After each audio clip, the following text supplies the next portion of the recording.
আলহামদুলিল্লাহ আলহামদুলিল্লাহি রাব্বিল আলামিন ওয়া সালামুন আলা ইবাদিহিল্লাযীনা ইসতাফা। আলহামদুলিল্লাহ, সমস্ত প্রশংসা মহান আল্লাহ তাআলার জন্য, যিনি আমাদেরকে এক সপ্তাহ পরে জুমার মসজিদে আজানের আগেই সময়ের মধ্যেই উপস্থিত হওয়ার তৌফিক দান করেছেন। এই জন্য বলি আলহামদুলিল্লাহ।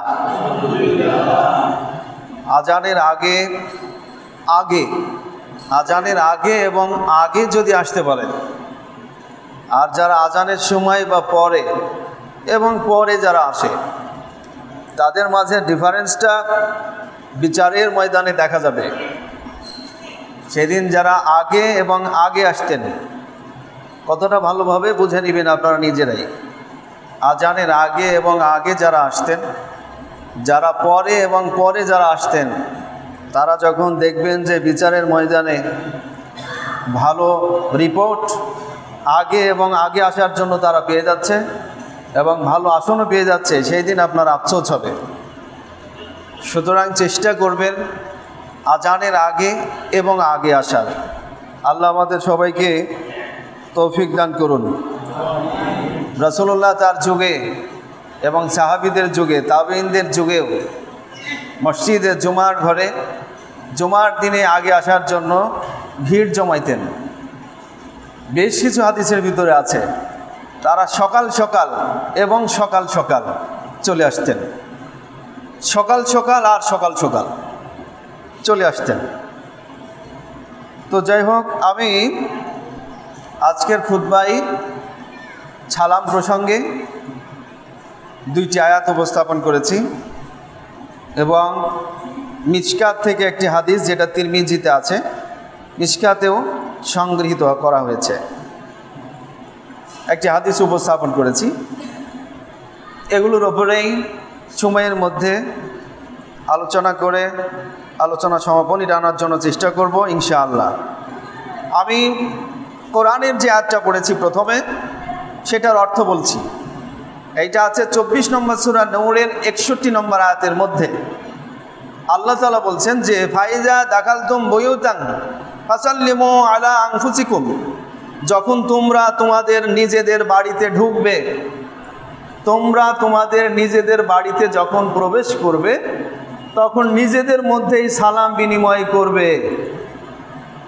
আপনি যখন আপনার বাড়িতে ঢুকবেন, বাড়িতে বাবা মা থাকলে তাদের সালাম দিবেন, বউ বাচ্চারা থাকলে তাদেরকে সালাম দিবেন, কোনো আত্মীয় স্বজন যদি উপস্থিত থাকে সালাম দিবেন, কাজের লোক যদি থাকে সালাম দিবেন, কেউ যদি না থাকে তবুও সালাম দিবেন। কেউ নাই, জিন তো থাকতে পারে, কেউ নাই, ফেরেশতা তো অবশ্যই থাকতে পারে, সালাম দিবেন। আল্লাহ তাআলা বলছেন যে এটা হলো তোমাদের জন্য আল্লাহর পক্ষ থেকে বরকতময় এবং পবিত্রতম অভিবাদন।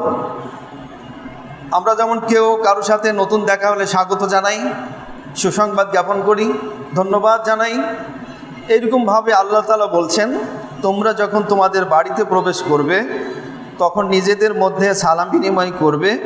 এইটা হচ্ছে মহান আল্লাহ তাআলার পক্ষ থেকে পবিত্রতম বরকতময় অভিবাদন। একদিকে পবিত্র, আর একদিকে বরকতময়। বরকত আসবে আপনার পরিবারে। বরকত আসার অন্যতম উপায় হলো সালাম দেয়া, এটা হলো অর্থ। এছাড়া আরেকটা আয়াত বলেছি, এটা আপনাদের প্রায় মুখস্থ আছে। হযরত ইব্রাহিম আলাইহিস সালামকে যখন আগুনের মধ্যে ফেলে দেওয়া হলো, ফেলে দেওয়ার পূর্ব মুহূর্তেই মহান আল্লাহ তাআলা বললেন, ইয়া নার, হে আগুন, কুনি বারদান ওয়া সালামান, হে আগুন তুমি শীতল এবং আরামদায়ক হয়ে যাও, শান্তিদায়ক হয়ে যাও আলা ইব্রাহিম, ইব্রাহিমের জন্য। 21 নম্বর সূরা আম্বিয়া 69 নম্বর আয়াতে আছে, কুনি বারদান ওয়া সালামান আলা ইব্রাহিম, ইব্রাহিমের জন্য শীতল এবং শান্তিদায়ক হয়ে যাও, আরামদায়ক হয়ে যাও। এই সালাম মানে হলো আরামদায়ক বা শান্তিদায়ক। সালাম মানে শান্তি বা আরাম। এখন হাদিসে কি বলা হয়েছে সালামের ব্যাপারে? এ ব্যাপারে মিশকাতের একটা হাদিস, যেটা দাখিল শ্রেণীর নবম দশমে পড়ানো হয়, 3 নম্বর এবং 16 নম্বর হাদিসে উল্লেখ আছে। 3 নম্বর হাদিসে উল্লেখ আছে হযরত আবু হুরায়রা রাদিয়াল্লাহু আনহু বর্ণনা করেছেন। 16 নম্বর হাদিসে যেটা উল্লেখ আছে সেখানে বর্ণনা করা হয়েছে হযরত আলী রাদিয়াল্লাহু আনহুর মাধ্যমে। হযরত আলী রাদিয়াল্লাহু আনহু কে ছিলেন? রাসূলুল্লাহর জামাই, রাসূলুল্লাহ সাল্লাল্লাহু আলাইহি সাল্লামের জামাই ছিলেন হযরত আলী রাদিয়াল্লাহু আনহু। অনেক গুণাগুণ তার আছে। তিনি বলছেন যে রাসূলুল্লাহ সাল্লাল্লাহু আলাইহি সাল্লাম বলেছেন, লিল মুসলিম আলাল মুসলিম সিত্তুন বিল মারুফ। এক মুসলমানের উপরে আরেক মুসলমানের 6টা হক রয়েছে। আপনার হাতে কয়টা নখ? 5টা, আর এই হাত থেকে নেবেন একটা, মোট 6টা। মুখস্থ করে ফেলবেন সবাই। আপনি যেহেতু মুসলিম, আরেকজন মুসলিমের উপরে বা আরেকজন মুসলিম থেকে আপনার উপরে 6টা হক আছে, অধিকার আছে, 6টা। 1 নম্বর, যখন ইউসাল্লিমু ইজা লাকিয়াহু, যখনই পরস্পর দুইজন মুসলিমের দেখা হবে তখনই সালাম দিতে হবে। 2 নম্বর, ওয়ায়ুজিবুহু ইজা দাআহু, যদি একজন মুসলমান আপনাকে দাওয়াত দেয় খাওয়ার, যে খাবেন, দেখা গেল এমন একটা দিনে দাওয়াত দিলেন যেদিন আপনি রোজা আছেন, তাহলে কি যাবেন না? যাবেন। যাওয়ার পরে বলবেন আমি রোজা আছি। এটাও হাদিসের মধ্যে আছে। দাওয়াত প্রসঙ্গে, সালাম প্রসঙ্গে হাদিসের মধ্যেই মিশকাতের মধ্যে উল্লেখ আছে। একদিন এক ব্যক্তি রাসূলুল্লাহকে দাওয়াত করলেন দুপুরে, তিনি গেলেন, খাইলেন না। জিজ্ঞাসা করলেন কেন? রাসূলুল্লাহ বললেন আমি রোজা আছি। আপনাকে দাওয়াত দিলে আপনি যাবেন। যদি দাওয়াত দেওয়া হয় অন্য কোনো কারণে, তাও যেতে হবে। খারাপ কোনো কারণে যদি দাওয়াত দেওয়া হয় আপনি যাবেন না, পরামর্শ দিবেন বিরত থাকুন, নিজে এবং সেও। কিন্তু ভালো কোনো কাজের জন্য, বিপদে পড়েছে আপনাকে ডাকছেন, আপনি যাবেন। সাহায্যের জন্য দরকার, ডাকছেন, আপনি যাবেন। একজন মানুষ যদি অ্যাক্সিডেন্ট করে, সে যদি উলঙ্গ হয়ে যায়, সে যদি নারী হয়, তাহলে কি আপনি যাবেন না? যাবেন। একজনের বাড়িতে আগুন ধরে গেছে, মেয়ে মানুষ পড়ে যাচ্ছে, আপনি কি করবেন? যাবেন।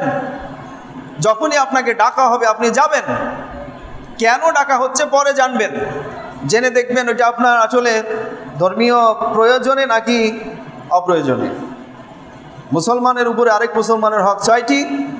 2 নম্বর, ডাকলে যেতে হবে, দাওয়াত দিলে যেতে হবে। 3 নম্বর, ওয়ালশামিতহু ইজা আতাসা, যদি কেউ হাসি দেয় তাহলে এর হাসির জবাব আপনি দিবেন। মানে হাসি দিয়ে আলহামদুলিল্লাহ বললো, তখন আপনি বলবেন ইয়ারহামুকাল্লাহ।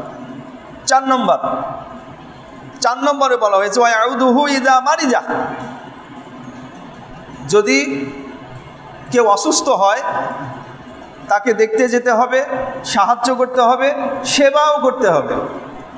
আমরা দেখতে কোনো হালে যাই, সাহায্য টুকটাক কিছুটা করার চেষ্টা করি, কিন্তু সেবা করার মোটেই চেষ্টা করি না। ওয়াউদুহু ইজা মারিজা, যখন আপনার কোনো মুসলিম ভাই অসুস্থ হবে তখন তার সেবা করতে হবে। দেখা গেল বাড়ির একজন মাত্র উপার্জনকারী অ্যাক্সিডেন্ট করেছে, বাড়িতে আরও লোকজন আছে, তাদের খাই দায়ের ব্যবস্থা কিভাবে হবে, এই টেনশন আপনাকে নিতে হবে। সে হলো মুসলিম। এ ব্যাপারে বিস্তারিত আলোচনা আরও পরে করব ইনশাল্লাহ, আজকে নয়, পরে। 5 নম্বর হলো, যদি কেউ মারা যায়, ওয়াত্তাবিউ জানাজাতা ইজা মাতা, যদি কেউ মারা যায় তাহলে তার জানাজায় শরীক হতে হবে।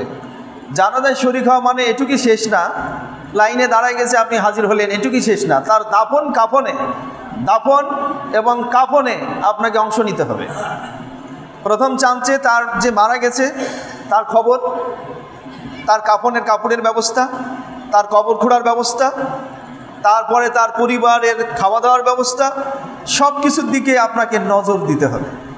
আমরা কি করি, কোনো হালে আজকে মনে করেন 10টায় জানাজা, 5 মিনিট বাকি আছে, এসে দাঁড়ালাম, জানাজার নামাজ শেষ, চলে গেলাম, এটুকুই শেষ না।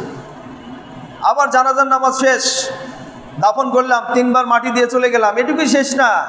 কবরের সব দায়িত্ব যখন কমপ্লিট হবে তারপরেই আপনি যাবেন। আমরা একটা হাদিস জানি, জানাজায় শরীক হলে একটা কিরাত সমান সব, মানে উহুদ পাহাড়ের সময়, আবার আরেকটা হলো দাফনের সময়। 3 বার মাটি দিয়ে আপনি চলে গেলেন, আর হয়ে গেল একটা কিরাতের সব আপনি পেয়ে গেলেন। একটু মাথা খাটাবেন, সে একটা মুসলিম, তাকে আমরা রেখে যাচ্ছি, তার কমপ্লিট কাজ না করা পর্যন্ত আপনি ওখানেই থাকবেন, থেকে তারপরে যাবেন। যদি আপনার জরুরি কোনো কাজ থাকে তাহলে আপনি যেতে পারেন, তাও অপর সবাই দায়িত্ব পালন করবেন সেখান থেকে একটু পারমিশন নিয়ে। এগুলি হচ্ছে আপনার মাথা কাটানোর বিষয়, এগুলি কিন্তু আবার পাবেন না। একটু ভেবে দেখবেন, আপনি যখন মারা যাবেন সবাই রেখে রেখে চলে গেল, তখন আপনার মেজাজটা বা আপনার দুঃখ কেমন হতে পারে একটু অনুভব করবেন। 6 নম্বর, এটা সবচাইতে জটিল, ওয়া ইউহিব্বুল্লাহু মা ইউহিব্বু লিনাফসিহি। নিজের জন্য যা পছন্দ করবেন আরেক ভাইয়ের জন্য তাই পছন্দ করবেন। একই সাথে খেতে বসেছেন, একজনার মাছের মাথা, কাতলা মাছের মাথা পেয়ে গেছে, আপনি পেয়ে গেলেন, আর পাশের জন হলো লেজ। আপনি মনে মনে খাচ্ছেন আর খুব ভাবছেন আপনি সেরা, কিন্তু পাশের জনের যে লেজ তার মনে মনে টেনশন হচ্ছে, যদি মাথাটা আমি পাইতাম। কেন? ওখান থেকে একটু ভাগ করে তো দেওয়া যেতে পারে, আপনার ওই মাছের ওখান থেকে একটু কেটে দেন, হাত দিয়ে দেন।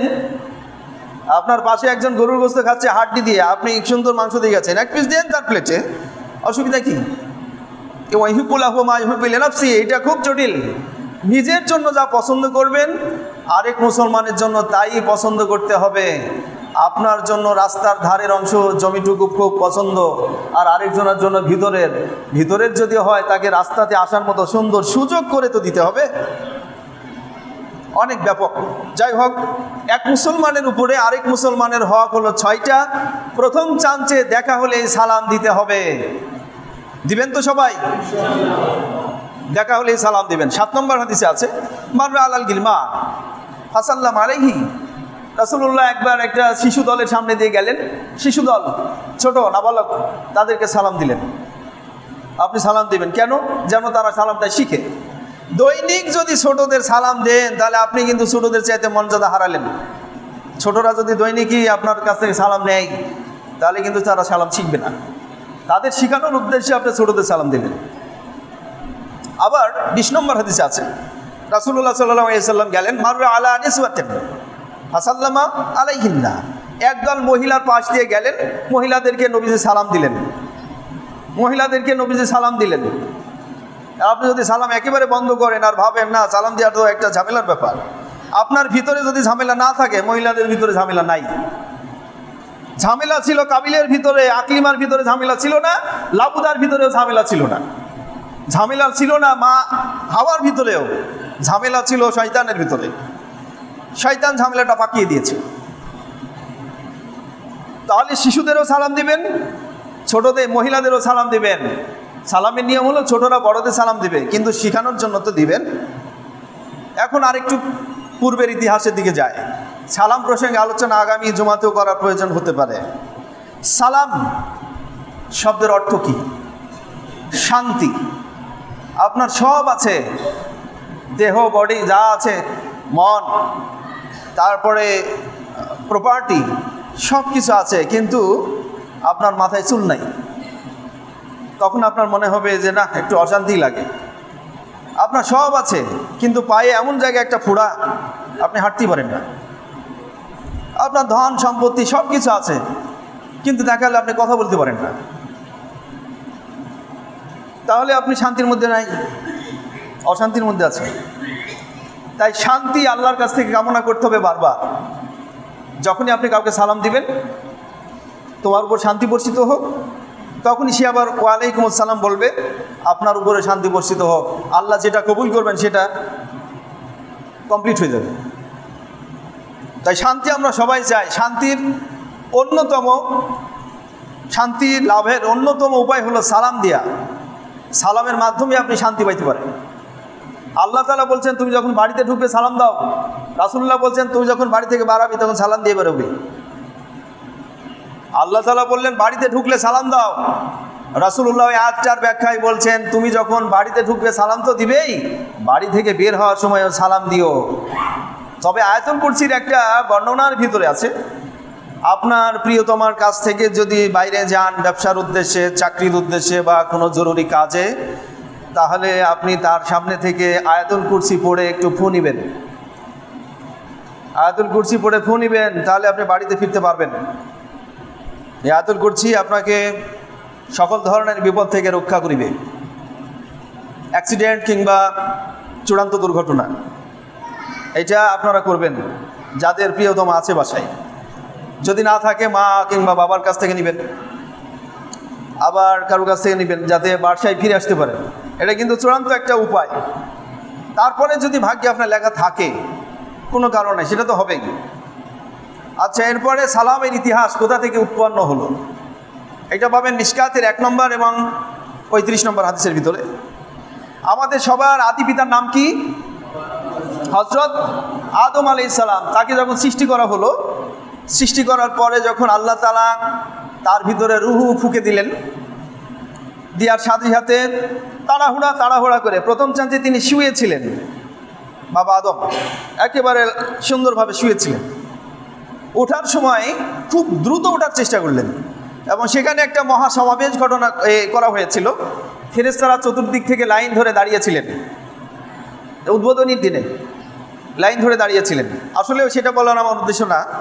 খুব দ্রুত উঠতে চাইলেন এবং দ্রুত ওঠার সময় তিনি হাঁটু বাঁধাইলেন এবং ওঠার আগেই রুহু দেওয়ার সাথে সাথে তিনি আলহামদুলিল্লাহ বললেন। আলহামদুলিল্লাহ কেন বললেন? প্রথম চান্সে তার হাসি হয়ে গেল, হাঁচি হলো। মিশকাত শরীফের 35 নম্বর হাদিস। প্রথমে হাঁচি হলো, হাঁচি দেওয়ার সাথে সাথে তিনি বললেন আলহামদুলিল্লাহ। আলহামদুলিল্লাহ কে শিখাইছিলেন? আল্লাহ তাকে আগেই মুহূর্তের মধ্যে শিখিয়ে ফেলেছেন। তখন আল্লাহ তাআলা সবার সামনে, ফেরেশতাদের সামনে বললেন ইয়ারহামুকাল্লাহ। তাই আপনারা যখন হাসি দেওয়ার পরে আলহামদুলিল্লাহ শুনবেন, তখন বলবেন ইয়ারহামুকাল্লাহ। এটা আল্লাহর সুন্নাত। আল্লাহ তাআলা নিজে বলেছিলেন ইয়ারহামুকাল্লাহ, আল্লাহ তোমার উপরে রহম করুন। এরপর আল্লাহ আদমকে বললেন, আদম এক কাজ করো, ওই যে ফেরেশতাদের দল দেখছো তারা ওইখানে দাঁড়িয়ে আছে, তাদের কাছে যাও, ইজহাব এবং ফাসাল্লিম, যাও এবং সালাম করো। আর শোনো, ফাসতামিউ, একটু জেনে রাখবে, শুনে রাখবে যে তারা কিভাবে উত্তর দেয়। আর যে উত্তরটা দিবে সে উত্তরটা হবে তোমার এবং তোমার ছেলে মেয়ের সবার অভিবাদনের একটা পদ্ধতি বা প্রক্রিয়া। তখন বাবা আদম তাদের সাথে সামনে গেলেন, গিয়ে বললেন আসসালামু আলাইকুম আদম। তখন ফেরেশতারা বললেন আসসালামু আলাইকা। উত্তর হুবহু দেওয়ার একটু কুম মানে হলো বহু বচন, আপনাদেরকে, আর কা মানে আপনাকে। হযরত আদম আলাইহিস সালাম বললেন আসসালামু আলাইকুম, ফেরেশতারা বললেন আসসালামু আলাইকা। আবার অন্য একটা হাদিসে বলা হয়েছে তো আসসালামু আলাইকা, এটা বলেছিলেন তারা। তার মানে আদম আলাইহিস সালাম বললেন আপনাদের উপরে আল্লাহর পক্ষ থেকে শান্তি বর্ষিত হোক, আর ফেরেশতারা বললেন আপনার উপরেও শান্তি বর্ষিত হোক। ওয়া রাহমাতুল্লাহ, আসসালামু আলাইকা বলার পরে ওয়া রাহমাতুল্লাহ বললেন ফেরেশতারা। তার মানে আপনি যখন বলবেন আসসালামু আলাইকুম, আরেকজন আপনার উত্তর দিবে ওয়া রাহমাতুল্লাহ পর্যন্ত। আরও যদি বেশি উত্তর দেন তাহলে সব বেশি পাবেন। মিশকাত শরীফের 17, 18, 19 নম্বর হাদিসের ভিতরে আছে। আল্লাহ রাসূল একদিন আছেন বসে, একজন লোক আসলো, সালাম দিয়ে বললো আসসালামু আলাইকুম, বসে পড়লো। নবীজি বললেন এর জন্য 10টা নেকি হবে। আরেকজন আসলো, আসসালামু আলাইকুম ওয়া রাহমাতুল্লাহ বললো, বলার পরে বসে পড়লো। নবীজি বললেন যে এর 20 নেকি হলো। আরেকজন আসলো, এসে বললো আসসালামু আলাইকুম ওয়া রাহমাতুল্লাহি ওয়া বারাকাতুহু। নবীজি বললেন এর জন্য 30 নেকি হলো। আরেকজন এসে, এটা 18 নম্বর হাদিসে আছে, 17, 18 এবং 19 মিশকাত। আরেকজন এসে বলল আসসালামু আলাইকুম ওয়া রাহমাতুল্লাহি ওয়া বারাকাতুহু ওয়া মাগফিরাতুহু। 4টা কথা বলেছে। নবীজি বললেন এর জন্য 40টা নেকি বরাদ্দ হয়ে গেল। এর মাগফিরাতুর পরে কিন্তু আর কোনো হাদিসের মধ্যে আমার জানা নাই। এখন যদি কেউ আর বাড়িয়ে বলেন সেটা আপনি কিভাবে বলবেন সেটা আপনাদের ব্যাপার।